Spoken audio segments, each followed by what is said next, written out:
All right, well, welcome to this episode of the Renewed Leaders podcast, where we help you lead from the inside out. I'm super excited about this episode because I get to spend some time with a longtime friend and someone I just respect highly, and you will too as soon as you get into listening here. So, Hillary Lappo, so excited to hang out with you today.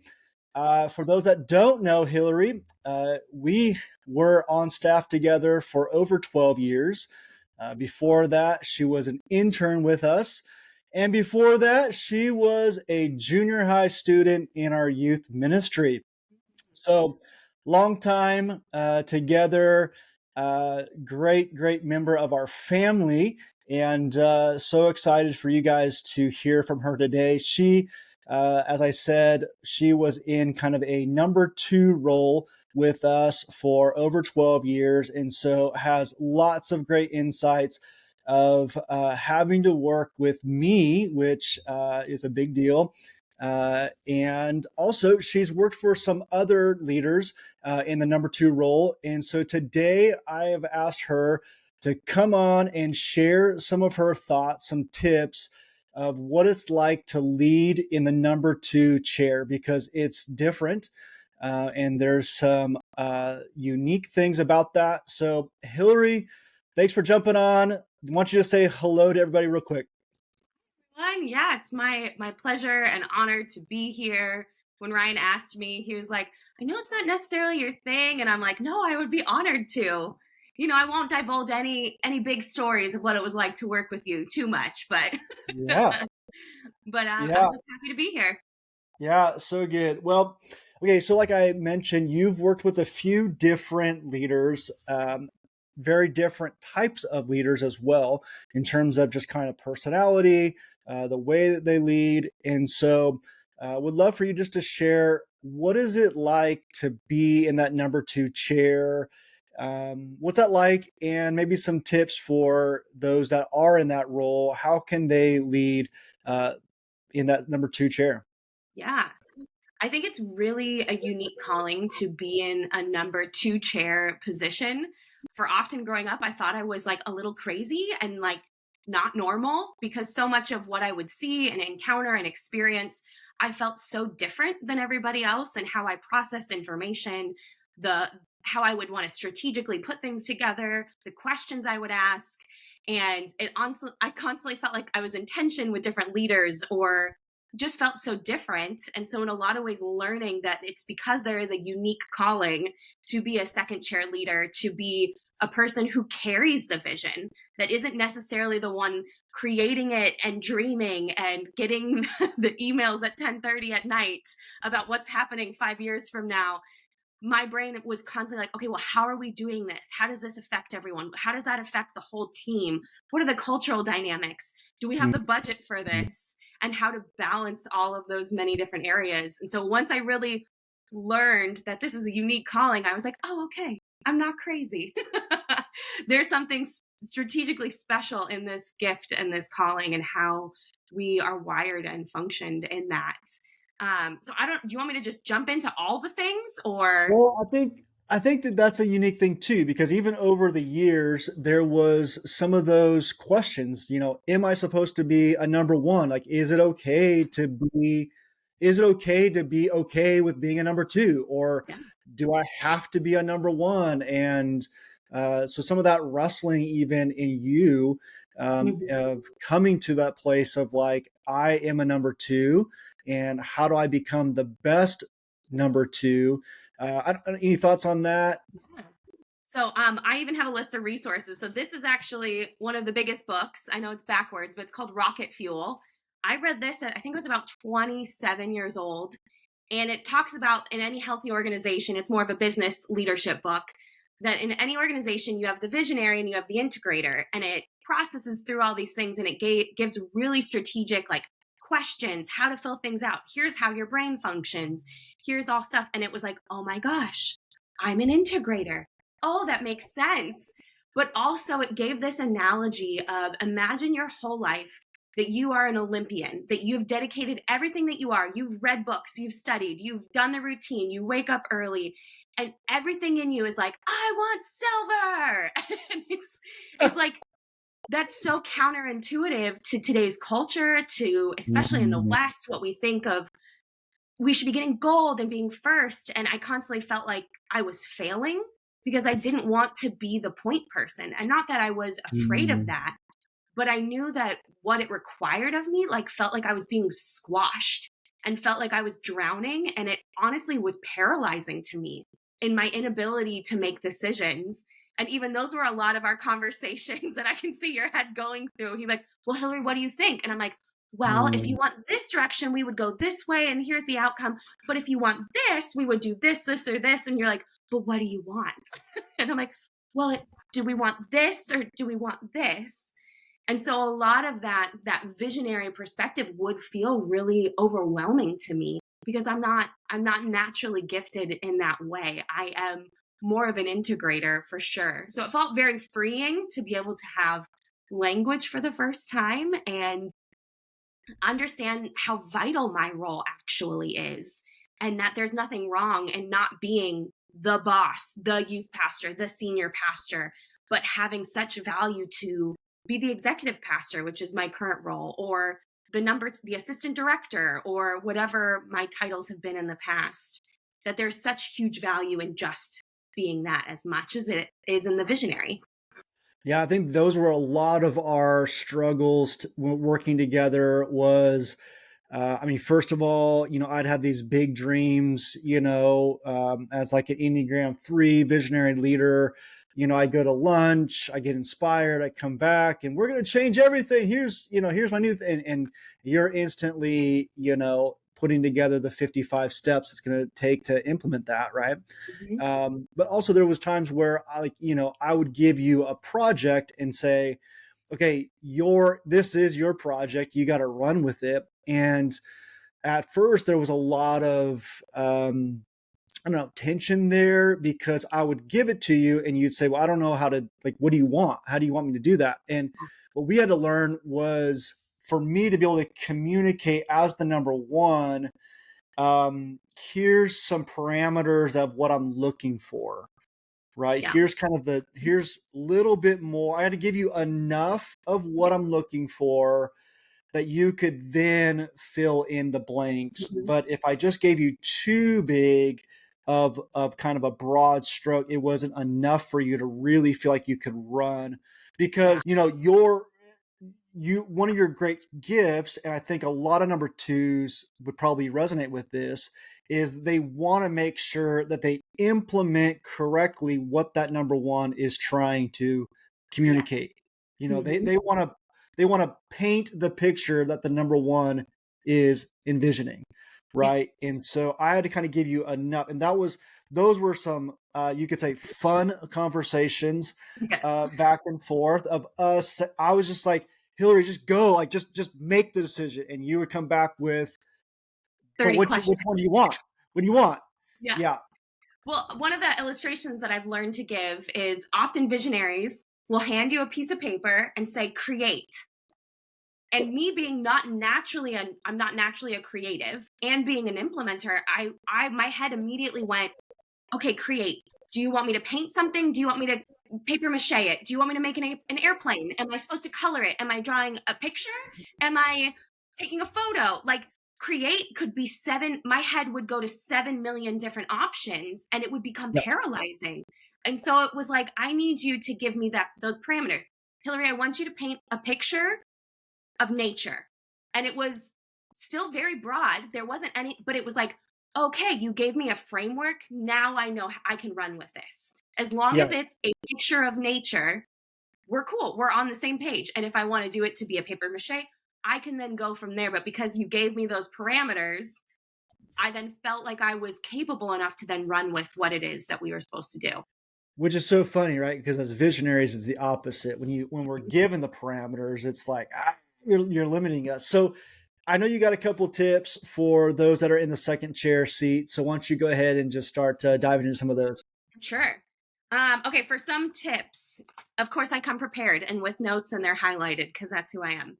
I said the first thing is we have to build a trustworthy relationship with our boss.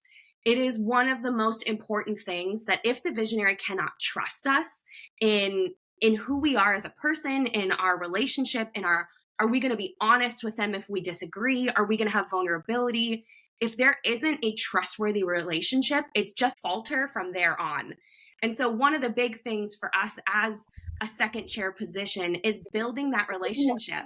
Currently, I have a brand new boss. We've been learning each other for the last 8 months. It's been a learning process. And that's one of the big things we're really getting down to is, okay, we've got to build this trust intentionally. We've got to get to know each other. How do we function? How do we process? So that way he can trust and let go and be able to do what only he can do. And then I can help implement the vision in all the different structures along the church. But all of that, Which has got to be so different, right? Because like yes, with you and I, like I knew you were in junior high. I knew yeah, you were an intern when you were in college, right? We had so much history.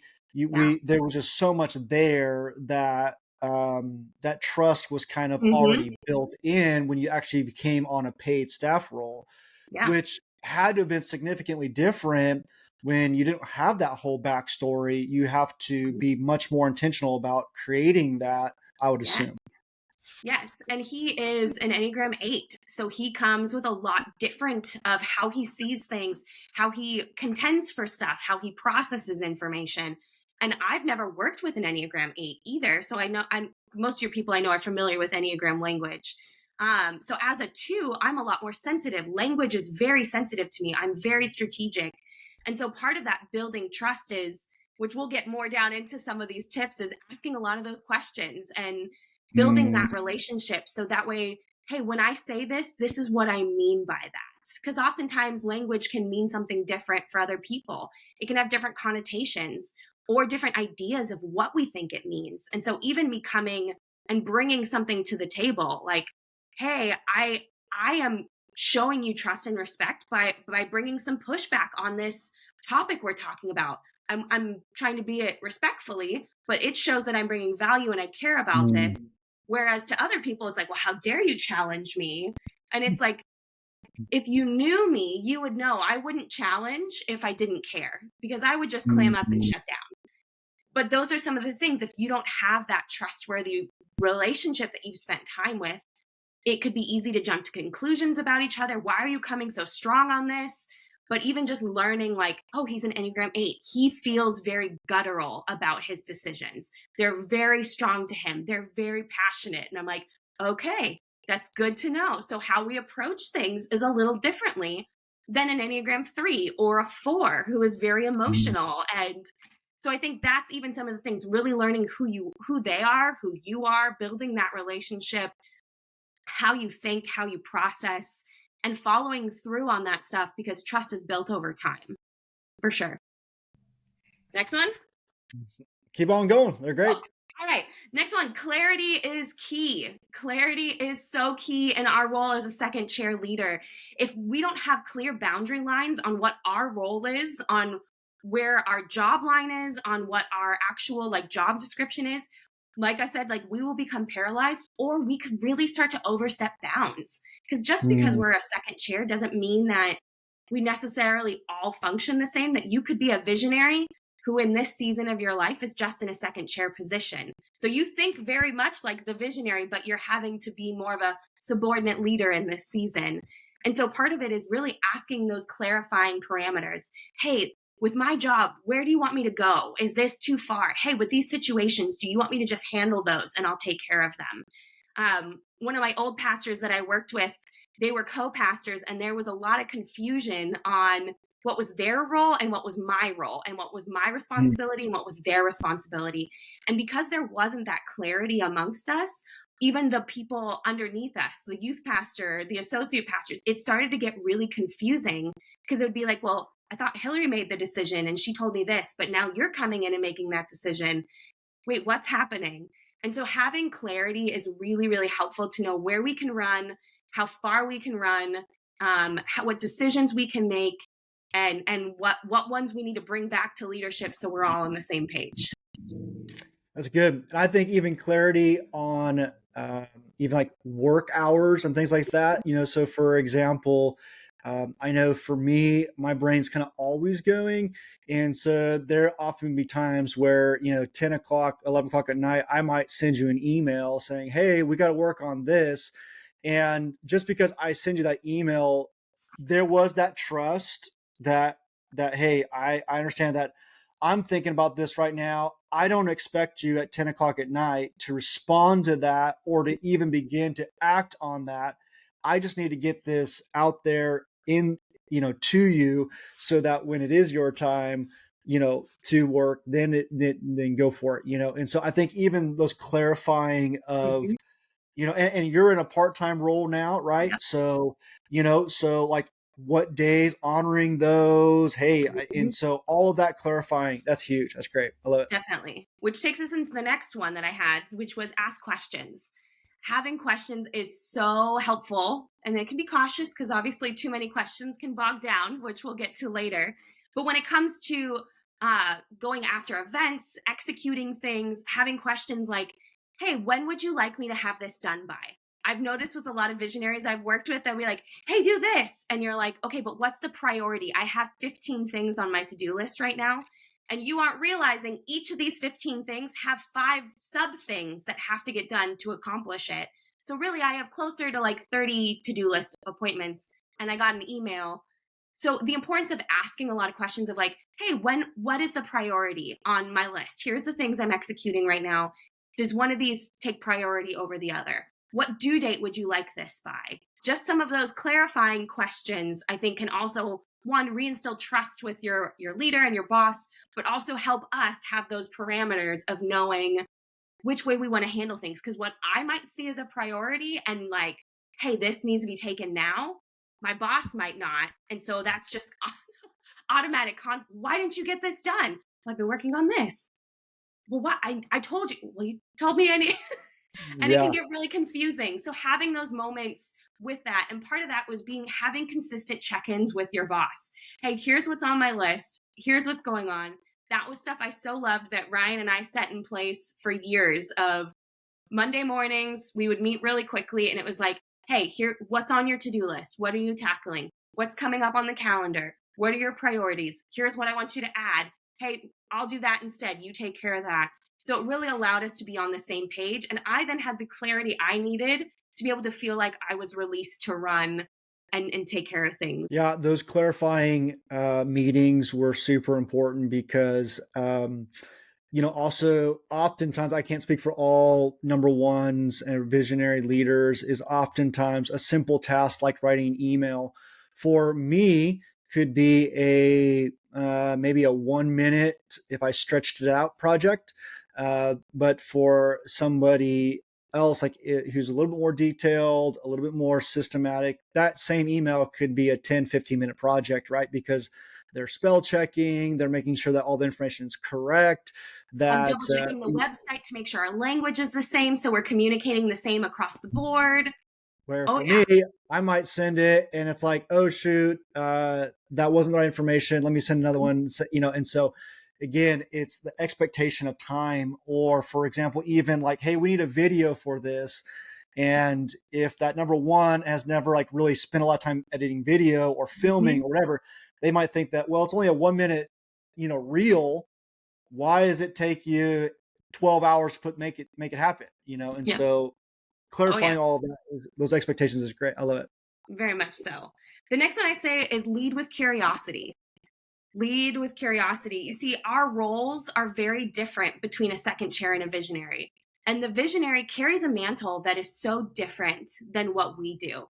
They have to carry the weight of the ministry, the responsibility, the business, all the decisions. They're thinking about tomorrow and 5 years from now, the bank account and the person walking through the door. And they're trying to think about all of that, which we feel a lot of it, but it's not the same. And so there are moments where tensions can arise, confusion can happen, maybe vocal tones can be not necessarily presented the best way that we would have liked. Frustrations develop, and so one of my big things is lead with curiosity and asking one of my favorite questions is help me understand. Help me Mm. understand where you're coming from with this. Help me understand, hey, I noticed our meeting got a little tense. Like, help me understand, is there something that I did that came off as disrespectful? Is there something in that meeting that I could have helped further this along? And asking those questions, I think, one, no matter what, will diffuse any sort of tension because you're coming from a place of like, let me know what's going on. But even that, like, hey, my job is I want to help you. I want to help you be the best that we all can be. And when are able to come with that phrase and that understanding, I think it allows us to also present our best selves and like, oh yeah, hey, when you said this, I took that disrespectfully because that can be a big thing. And so learning those languages, learning, hey, in that meeting, how did that go? Let's talk about it. Let's process it. Hey, in that, those tensions with those other people. You know what I mean? And so a lot of that is I would say lead with curiosity when it comes to your boss, especially in moments of tension, because it's going to happen. But having those moments will, I think, further constantly keep that trust and that vulnerability because it rises and falls on that. If there's a Mm. breakdown in our leadership and our relationship as a number two and a number one, it's going to be felt throughout the entire area. And there's going to be dysfunction from a cultural side of things, but then also from an implementation side of everything. Yeah. So good. The next one I have is don't be a dream killer. Don't be a dream killer. I remember my one of my pastors I worked for. Our church was growing. It was pre-pandemic. It was a really exciting time, and we're of a Foursquare denomination. And one of the higher ups came up and was like, "Hey, so there's this campus coming available. Would you want it?" And so he just like pokes his head in my office and he's like, "Well, what if we took over this campus? And what if we did this?" And he just starts vision like word vomiting, which my head as an implementer immediately went to, how are we going to do this? We're barely at 2 services right now. How many volunteers is that going to take? You have 3 babies at home. Like I was processing all of the things and I started asking, well, what do you think? And how much, when would you want this? And I just started spitballing so many questions. And he immediately went, whoa, whoa, whoa, Hillary, don't kill my dreams.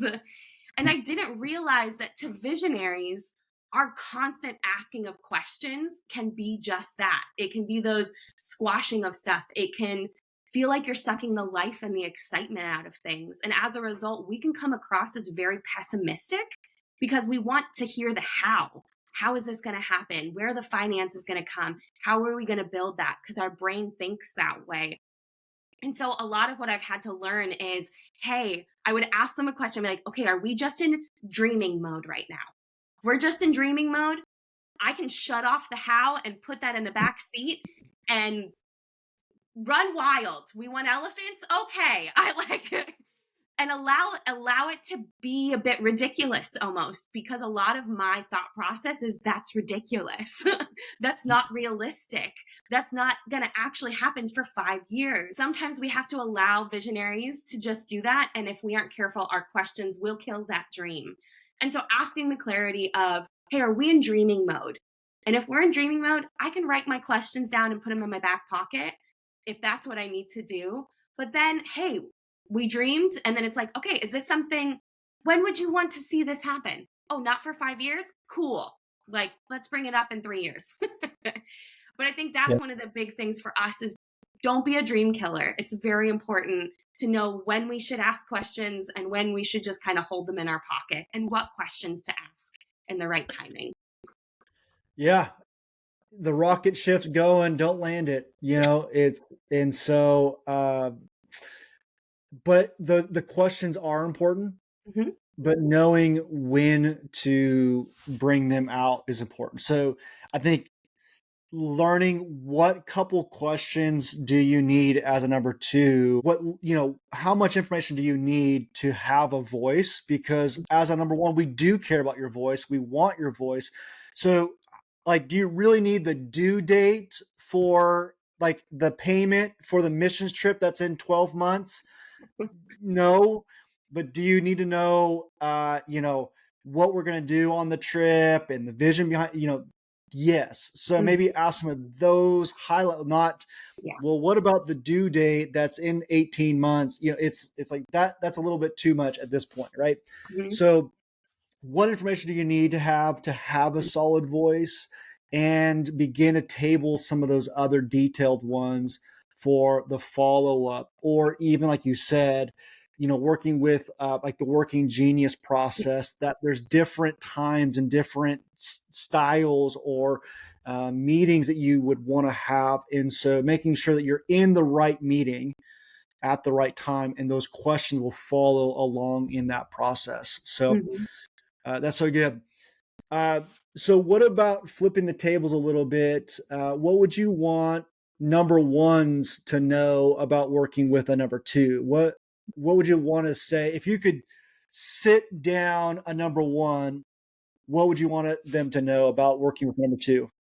Yeah, definitely. I think one of the first things to know is that we are so different than you and how we think and how we process.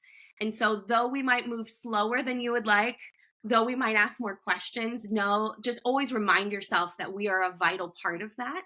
And so, I think that's just, I think always holding on to that. One of the big things I say is the importance of speaking your vision clearly. We want to help make your dreams become reality. That is one of the biggest things. If we are a natural type 2 chair, I joke my friend is a children's ministry director. I've never been involved in children's ministry, but the way she talks about children's ministry and the mega church she works at, I just go, I want to work for you. Not that I actually want to, but it's she speaks such clear vision and her heart and her passion for it and why it's so important that what they do, it just ignites something in me that goes, let's go, let's make it happen. How can we add feet and legs to this? And so, no, the vision that you have is so important, but how you speak it clearly. Let there be some form and shape to it so that we can then help give it the legs to run and stand on. The next one is learn to let go. We want to be here to help you carry it. And the sad truth is you will become the lid to your ministry if you can't learn to find a number two that you can trust enough to let go of things and run with stuff. And know that our heart is that we want to be here for you. We want to help make things happen. And obviously, if you don't feel that, then maybe that not might not be the right person in that role. But finding that person that you do trust, that they know your vision, they know your heart, and that you can let go of some of the reins so that way you can do what only you can do and they can help make things happen. So that would be the other one. And my last thing, and this is just as a person who's been a two for years, what I would encourage you is to celebrate publicly and specifically your number twos. You see, number twos often are called the unsung heroes. We are the ones behind the scenes. And if we are doing our jobs well, you won't even know that we exist most of the time. And it's usually when we don't do our jobs well that it's like, well, they dropped the ball or they forgot, you know. But if we're doing our job well, it should be because it's not pointing to us and it's pointing to the ministry. It's pointing to you and your leadership. It's pointing to the organization. And so as a result, we don't do it for the praise, but it can then be very lonely and very isolating because the other higher ups see them. And I say, don't just celebrate. Like, I appreciate, and people have done it, like a quick, simple thank you text, but may it cost you something. They're doing their entire life geared towards your vision. They're doing their sacrifices being away from their family, scheduling their vacation time around your vacation time, that they're making their sacrifices for your ministry. And so if you can celebrate them specifically and publicly and that it would cost you something, it doesn't have to be financially, but maybe it's in a timely manner, in a public manner. Instead of it being on you, shine the light on them when you can and let them know how they have been so instrumental in helping you out over the last amount of time or over that project. That's what I would say. Yeah, I love it. So good. All right. So you talked about earlier the fact that like your vision becomes their vision. And what about that? Is there more to that? How have you done that? Like, how do you take ownership Mhm. of a vision and make it your own, right? Without it becoming its own. It's Yeah. like you have enough of it being your own. Mhm. Let's just say, for example, I gave there's lots of times I'd give you a project, right? And it's like, Mhm. here's the big vision, but I want you to have a vision within that vision, Mhm. but your vision can't go outside of my vision, Yeah. right? So Yeah. how do you do that? What are you doing? Yeah. I think one of the things is the importance of growing and learning together as leaders. I think the fact that you and I had a very unique relationship, having known me since I was 12 years old. So, a lot of how I think in ministry is because it's how you have trained me. And so, it allowed such a symbiotic working relationship because of that. But having now had multiple other leaders where we didn't read the same books, we don't have the same Mhm. language. When I say things like the kingpin or frog kissing, or like they don't even know what I'm talking about, but we learned together. And so part of it, I think, is one, learning together with your leader. What are their favorite books? You read them. So that way you can have a common language and understanding of, just because, like my current boss, he says it sounds like we're saying a lot of the same thing. And I'm learning, because we're new to this, I am learning it doesn't mean the same thing because we didn't read Mm. the same books. We didn't come from the same ministry training. And so as a result, it's like, oh, okay, I need to ask a little bit more questions to better understand the vision that you are trying to paint. Because I'm picturing something in my head that I'm noticing it's not in perfect alignment. So a lot of that is asking those questions. And so for that, like, our responsibility is that we are in alignment, that in staff meetings, in things like this, that we are united and in alignment together. And so with the vision is hearing their vision, asking those questions, learning and growing together. So your common language is common language. And then from there, carrying that out and even having those check ins. Here's what I'm thinking. Here's what I'm feeling with this. Here's how I'm picturing this. Does that sound good with you? And just having those checkpoints along the way. Like I remember we wanted our first year interns to have a girl, like I wanted to do like a girls discipleship thing. And you're like, discipleship, go, I don't care. But even from that, I knew enough of like, hey, identity is really important, hearing God's voice. So I was able to bring these big nuggets to you of, hey, here are the Mm. big things that I was thinking of discipleship. How do they hear God's voice? How do they know who God is? How do they know who they are and how God has created them? Here are the big, and you're like, cool, thumbs up, go. But I was able to bring those things, but you also gave me the clarity of, I want some sort of discipleship strategy for our first year interns. How do we do that?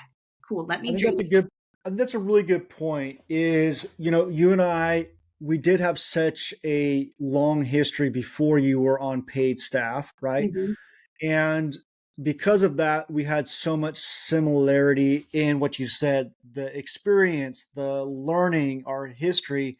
And so when I said, you know, whatever iPhone, you knew what an iPhone was, mhm, but it's not like I was saying iPhone and your history was an Android. And mhm. so it's like they're both phones, but they're very different, right? Or And even you say iPhone and you're thinking iPhone 12 and I'm thinking iPhone 4, which didn't yeah, have as many capabilities. yeah. And so with that, we had so much history that I could say, hey, yes, you run with discipleship, and you know that I trust you to run with that. And you checked in with me, right? And I Mhm. think that's something that's really important as a number two, going back to building that trust, Yeah. is when a number one gives you that freedom, is to within reason come back for some checkpoints and say, hey, here's where I'm at this point. Am I still in alignment with where you're at, right? Mhm. And then go do your next things and then come back. Now that's Yeah. not 50 checkpoints every day. No. But like you said, hey, here's discipleship strategy. You go work it out. Hey, here's some of the big nuggets that I'm thinking. Are we still good? Yes. Let me go back, work it all out some more, come back with, hey, here's some more. Here's where it's at. We're good. Thumbs up. Let's go. And then you run with it. Right. Mhm. And so that's part of, I think, building that trust and making sure that your vision is Mhm. still within the vision of the ministry and of that number one. And so I love that. Hillary, any last thoughts as we kind of wrap it up here? I just want to give a couple resources. There's not a Go for it. ton that are given towards us as second chair leaders. Most of the world is geared for visionaries. So resources are hard. So the first one was that Rocket Fuel. It's by Gino Wickman and Mark Winters. Another great book is Leading from the Second Chair. Great name. By Mike Bonham and Roger Patterson. And then a good podcast. This is not just specifically for second chair leaders, but it has a ton for us, and that is a podcast called Leading Second by Brandon Stewart. So those are some great resources to just fine tune and grow. Awesome. I love it. Well, thanks for listening to this episode. Can't wait to bring you some more. Hillary, thank you so much. Great insights. And can't wait to be with you guys here soon. Thanks for having me.